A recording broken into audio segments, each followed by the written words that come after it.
Hello, today is April the 24th, 2025, and we are now in chapter 31, verse 10 of Proverbs. It says, Who can find a virtuous woman? For her price is far above rubies. So, a virtuous woman is a woman that keeps her virtue. She does not sell her virtue, and I think a woman can only be truly virtuous if she reads the Bible and if she fears God. So, without reading the Bible, I think a person would not be that kind of virtuous. So, it is important for women, not only women, but all people, men as well, to be virtuous. So, especially in our days, finding a virtuous woman nor a virtuous person is kind of hard because people are already becoming more and more selfish.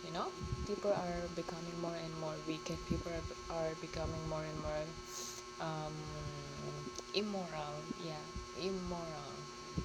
Unfortunately, that is the truth. So if we want to find someone who is virtuous, if we want to find a virtuous woman, then we should find, I think we can find them in the church. Not all people in the church are virtuous. I'm not saying that. I'm not saying that all people in the church are virtuous, but I am sure you can find one in the church. So, um, bottom line, let us read the Bible, let us pray, let us get closer to God, and He will teach us to be more virtuous. He will impart the virtuosity in us, and He will teach us to align our lives, align our principles with what He wants. So, her price is about rubies. A virtuous woman is very valuable. A virtuous person is very valuable. So I think that's for today. Thank you.